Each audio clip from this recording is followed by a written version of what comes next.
Welcome back to Horns High Studios for another episode of Throwing the Horns, brought to you by none other than Horns High Productions. Episode 5 happening tonight. We were both a little bit under the weather last week, but we had to bump it up to this week. But Shane, how you feeling up there? You rebounding from your... Yeah, rebounded pretty good. Back to as normal as it gets anyways. Yeah, then the weather shaping up there in Winnipeg? It's a pretty shitty night tonight, man. Thunder, lightning, very, very frightening. I hope we don't get any power outages, but... yeah. Good night to talk about metal, though. That's right. It's always a good night to talk about metal. But thanks to all of you guys checking the new podcast out. We're still a new channel, working to try to build up the subscribers. So if you get a second, go ahead and hit that like button, comment below, share this with your friends, and subscribe to the channel. It really helps, and we appreciate that.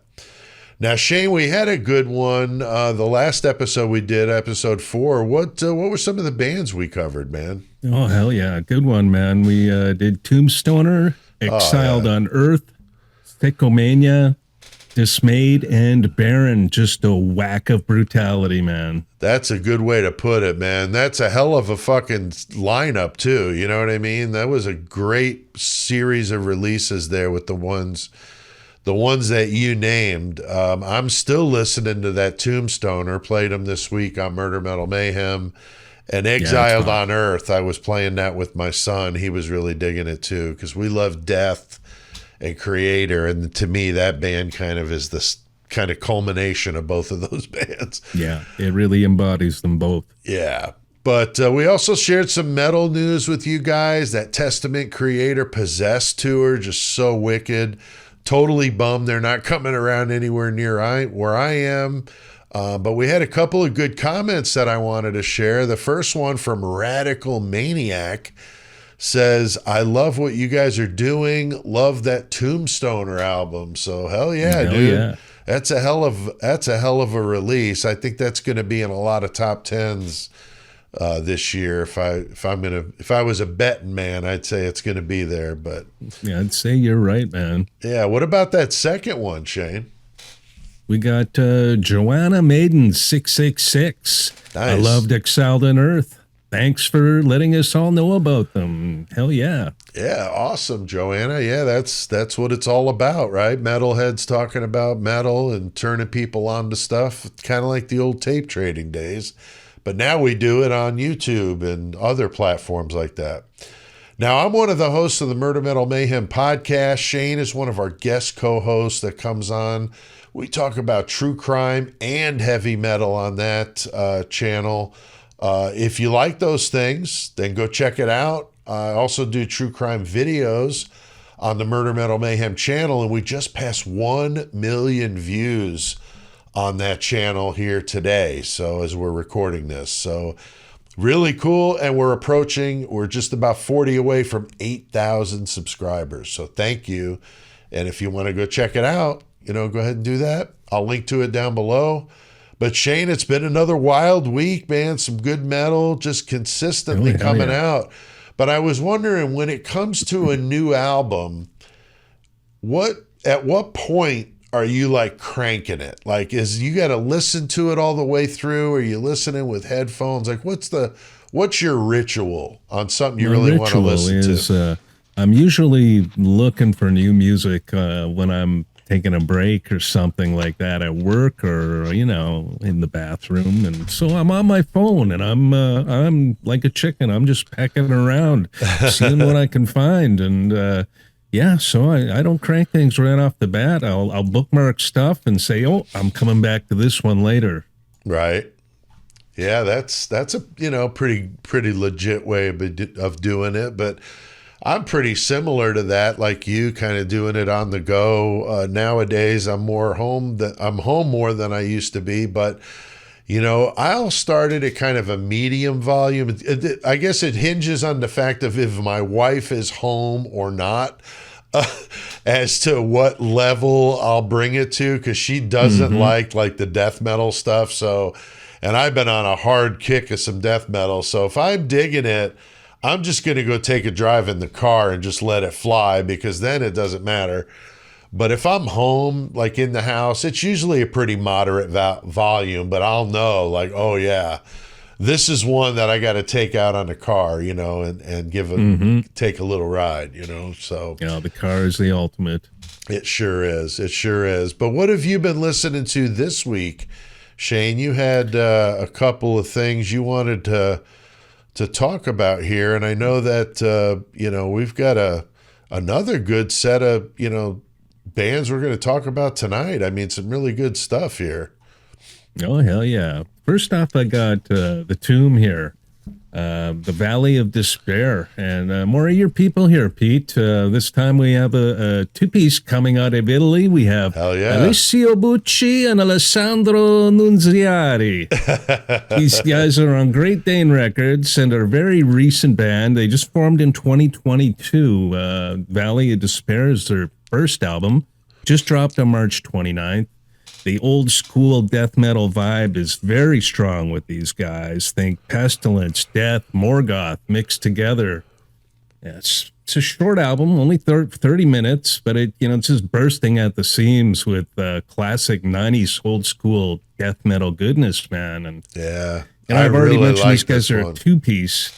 Oh yeah, it's good stuff, and they're a two-piece. Now you would never know it unless I tell you this, but the bass and the drums are both programmed on this, and I never noticed till I looked into the band, and I don't find it distracting or think any less of the band because of it. Actually, one of my favorite death metal bands from the early 90s, Comic-Con out of Sweden, they released 3 full-length albums without a drummer, so. Oh, wow. Yeah, I mean, they can make it, if you know what you're doing with the drum machine, it's pretty amazing, especially nowadays. I mean, the technology is just incredible. And they've been doing it for a long time now. I dig these guys, man. This is really good stuff. Definitely like this one. Yeah, production, sound, both great, man. The vocals, they kind of remind me a bit of Sepultura, but with the death metalness of it turned right up. Riffing is great. Like I said, it was very old school death metal with more on the melodic side for the soloing. So a lot of thrashier moments in there too. It's catchy thrash sandwiched just between an abundance of death metal riffage, man. It has some of the intricacies and the dissonant chords and the progginess of Pestilence and the chugging rhythm of Death and Morgoth. No sleepers on this album, man. If this is your bag, you're going to find something you like about every track. And the album artwork there is pretty sick, too. I love the album art. I was just going to say that's really badass. I really like it. Yeah. Julian Felipe Mora Ibanez. And they have a Bandcamp release with an 8-page booklet. I don't know if he does some of the same art in there or what. I'm assuming. Yeah. And they have some guitar picks with that. So that's a pretty wild setup. That's cool. That's awesome. So if you admire classic 90s death metal, man, you have to check this one out. This album cover, man, this is awesome. And these guys are really cool. Yeah, this is wild stuff, man. 10 tugs, 10. I have problems saying this every single time, man. 10-ton slug. Colossal oppressor, man. This is sludge metal.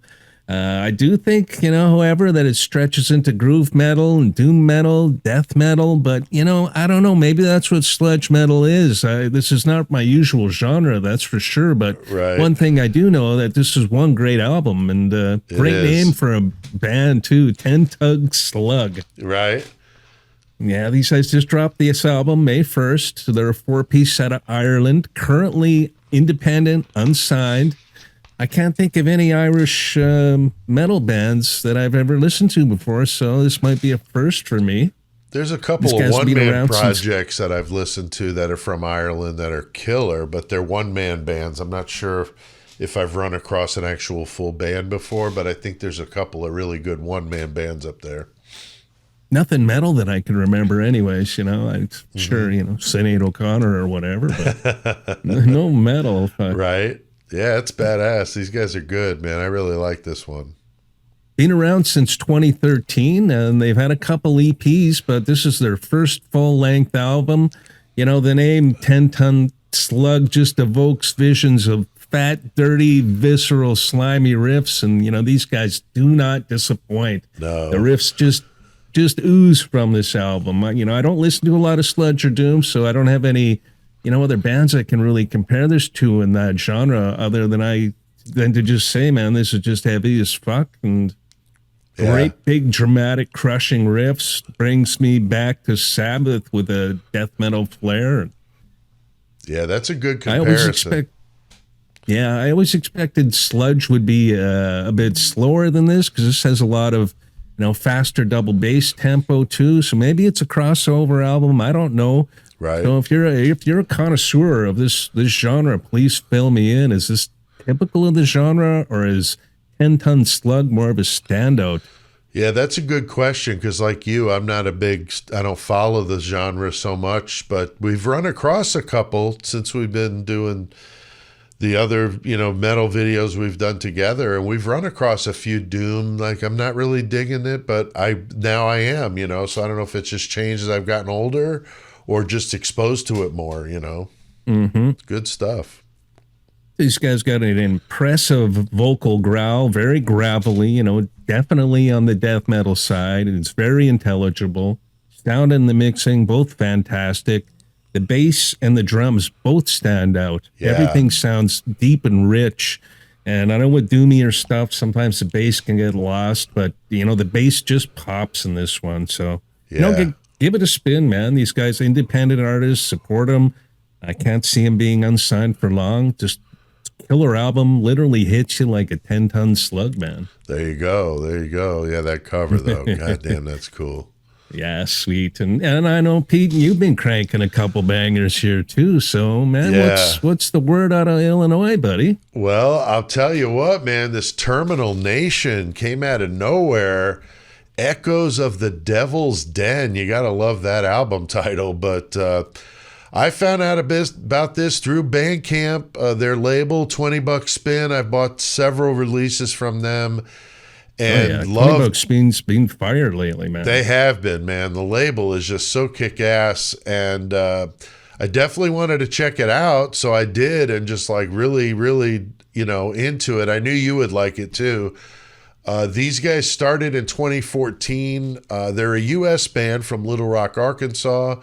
5-piece with 2 guitars, bass, drums, and a separate singer.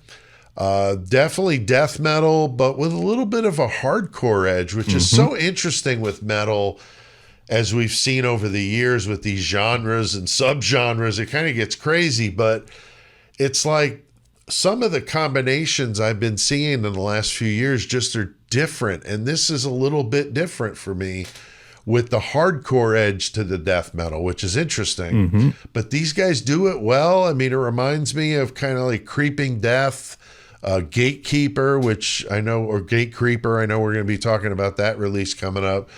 So I definitely dig these guys. They've released 2 EPs, done some splits and demos, and 2 full-length albums. But this one is just heavy as hell. 12 songs, weighs in at like 40 minutes. Absolutely killer. I like the first half of the album a little bit more than the second half, and I wonder if they were maybe running dry on material or how that, went down. But I heard that on another review of this too, so I knew it wasn't just me. But the whole thing's good, but I like the first half of it a little bit more than I did the second half. But it's strong, man. I mean, I really like the songs, Spikes Under the Bridge and the title track, definitely my favorites. But check these guys out. I mean, if you like death metal with that little bit of a hardcore, thrashy edge to it, you might dig these guys. What did you think of them, Shane?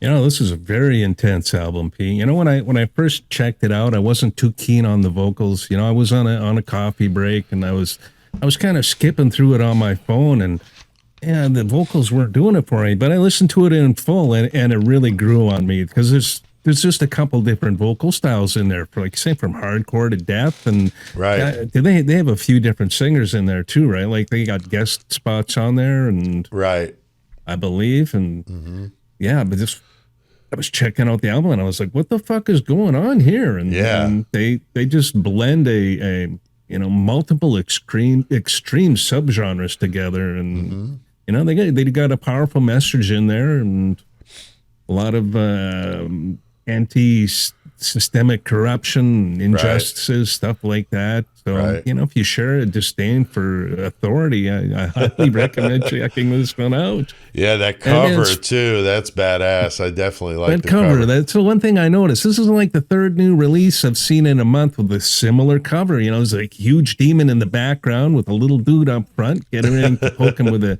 stick or something. And yeah, word of advice, if you find yourself in front of a gigantic Yeah, demon, run. dude, Yeah, don't fucking poke him in the dick with a stick. That's just gonna exactly. piss him off, man. Exactly. Yeah, because this guy's about ready to get stomped into to dust here in a second.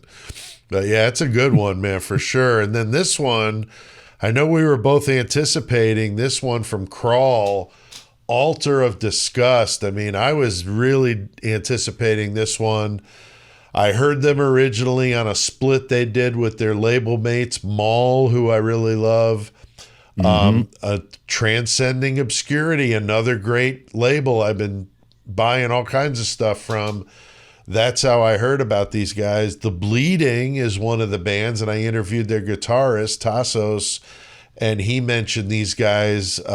We got talking about Swedish death metal. He brought up Crawl, and I think these guys really embody that. This is just a filthy album. I mean, like, you got to go take a shower after you listen to this one. It's just nasty, gritty, mean. They go from death metal into some like grindcore type stuff with blast beats. You can hear the Entombed influences. I hear a little bit of Ingested. Both Swedish bands there, and a little Napalm Death maybe for good measure. Grindcore, not typically my thing, but I do like the way they do what they do. I had this one cranked in my car on a ride, sounded good. Bass is real meaty. It's just a good, well-mixed album. These guys started out in 2014 in Stockholm, 4-piece with one guitar, separate singer. They got 2 EPs and the split that I mentioned, 2 full lengths coming on included as well. And the first full length, Rituals, is really good. I've got that one. This album takes it up a notch, which is really good to see. Sophomore album, right, Shane? Just coming back and stepping it up. My only complaint on this one is it's a short album, 11 songs, 30 minutes, but it's packed full, savage, just furious. It's a lot of songs for 30 minutes. Yeah, for sure. Guitars are just raunchy, well-placed feedback, squeals and stuff. I love that shit. The bass, very distorted, reminded me a little bit of that Joe Bench sound from Bolt Thrower. The production sounds like something from back in the day, which I liked about it. Throne of Molten Bone and Until They Crawl were standout tracks to me, but this whole thing just kills. Definitely go check it out. If you like Swedish death metal with a little bit of grindcore thrown in there, this is definitely one for you. What did you think about it, Shane? Oh, hell yeah, man. I mean, I like me some Swedish death metal, Pete. So I like this one too. And you got me into these guys when you recommended that split album with Maul. And yeah, I've been anxiously awaiting this release too. It's definitely got that classic, crusty old Swedish death metal sound and groove. Yeah. This is a pretty crowded genre right now, actually, and I think they do a fine job of standing out. This is just raw, ferocious energy to it, highly entertaining and very satisfying to listen to. So yeah, I like this one. Yeah, the cover is really cool too. It's a little different, but I liked it. I liked the cover very much. So yeah, that's where we're at with the new releases, man. Just a lot of good stuff coming out. But what's coming out? What's coming up, Shane? What do we see around the bend here with some releases coming out? Well, of course, we got Kerry King coming right up right away From Hell I Rise. And mixed reviews I've seen on it, but I guess find out soon enough what the rest of the album is like. I've liked the singles that have dropped so far, so Yeah. I'm looking forward to that. Yeah, it's not bad. And I've seen a live cut of them doing a couple of Slayer songs. And Mm-hmm. it sounded good, man. Mark sounds great on vocals, man. He's got a hell of a voice. And he's got a little bit of the Araya sound in him. So it's, yeah, I'm definitely curious to see what it sounds like. Mm-hmm. And that's a big day, actually. On the same day, we got Gate Creeper coming out with Oh, Dark yeah. Superstition. And yeah, so that'll be a good one. Makes me think of a vine. What do you got growing on your gate there? It's a little bit of Gate Creeper there. Nice. And a couple bands here, I've been listening to their singles, and they're both dropping 2 albums tomorrow. Cerament, Abhorrent Invocations, and Miasmic Serum, Infected Seed. Oh, I haven't heard of either of them. No, I just picked them up a couple days ago, actually. I've been checking out their singles, and lo and behold, they're coming out with albums this Friday. Nice. Yeah, in the not too distant future here, we have May 24th, we have Evil Dead, Toxic Grace. Nice. Then we got the Troops of Doom coming out at the end of May. Looking forward to that. Then in June, we got Carnivore re-releasing their debut album once again. I think they've already re-released it once a couple of years ago. But yeah, Carnivore, I love their classic tune, God is Dead, with, with the samba breakdowns in it. And just a classic song. Yeah, the one that I'm stoked about, it's not till June 28th, though, on Metal Blade, is 200 Stab Wounds, dude. Manual Manic Procedures. I have been going hard on 200 Stab Wounds lately. Those guys are so badass. I've been like really in a rut listening to them, loving it. But yeah, I'm very anxious for that one. That's going to be bad. I'm definitely up. The singles that they had released is good. Video for it as well. But what about some interesting news in metal, Shane? There's always some interesting stuff to talk about. Of course, with the new Kerry King album dropping right away, he's been in the news quite a bit, and with Slayer doing a few festival shows. So, to put the rumor mills to rest, Kerry King has officially stated that Slayer isn't planning on releasing any new music or going on tour. It's just Kerry doing some Slayer songs with his new solo career and Slayer doing a few festivals. That's it. Okay. All right. So speaking of Kerry King, though, he has released his live set list, and it does include 6 Slayer tunes, all ones that he wrote. We have Repentless, Hate Worldwide, Chemical Warfare, Disciple, Raining Blood, and Black Magic. So, yeah, some great songs right there. Yeah, I saw him. The live track I saw was Black Magic, and I think it was Raining Blood too. And it was good. It sounded good. Yeah, and they're touring with Lamb of God and Mastodon, so that'd be a good show. Yeah. And finally, Kerry says he's hoping to release his second solo album by the end of the year. I saw that. What the hell? Wow. That's crazy. He hopes to have things wrapped up by the time he's done touring. I mean, what the fuck? The guy, he just loves to play. So, I guess. Good on him, man. But that's kind of crazy, eh? We'll see. One of our favorite metal information websites, the Metal Archives, a.k.a. the Encyclopedia Metallum, has issued a statement saying they are banning any AI metal from being listed on their site. So human composition remains an important criteria for them. Okay. So that's interesting. Pretty cool. Yeah, that is cool. I love that website. I use it constantly. It's such a good resource. I love it. So that's cool. Yeah, man. Good links. It's easy to get lost in the links, and all of a sudden you're down a big hole. Yeah, oh yeah. Yeah, definitely. Saswina, I can never Sanguis Sugar Bob.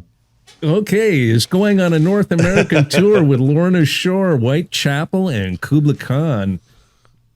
Also, we have Tribilis announced some U.S. tour dates along with Cognitive and Dysentery. That's going to be a wicked tour there. That'll be good. Mm-hmm.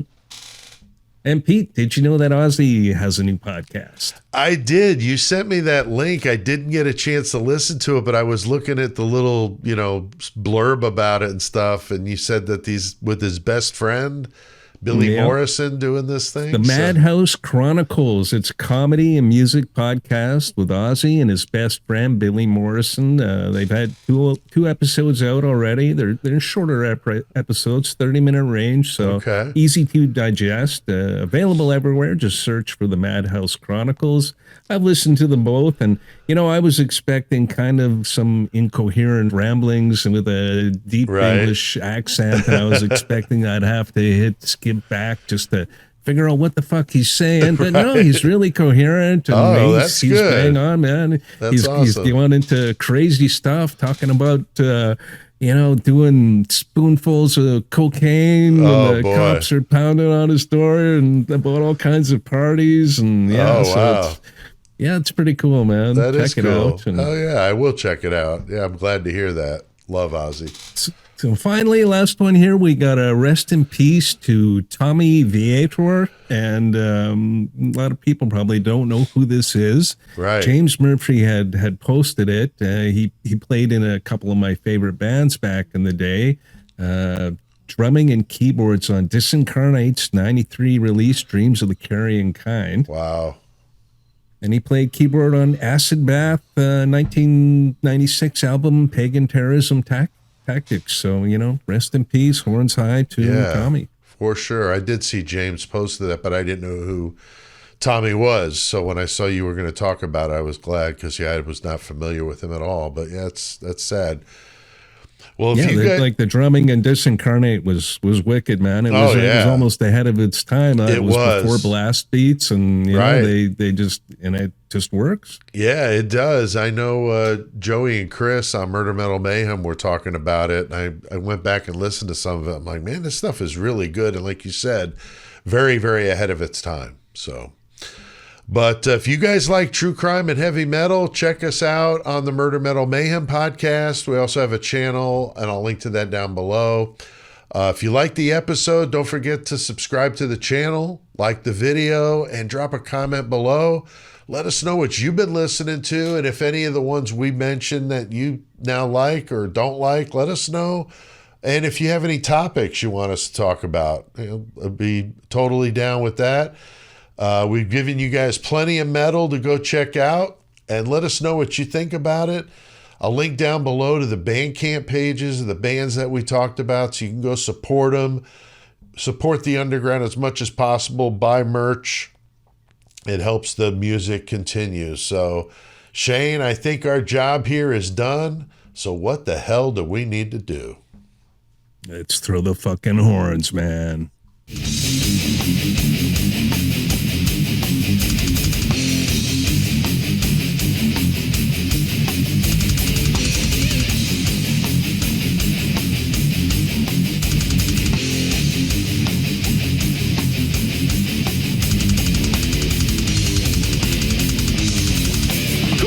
Again!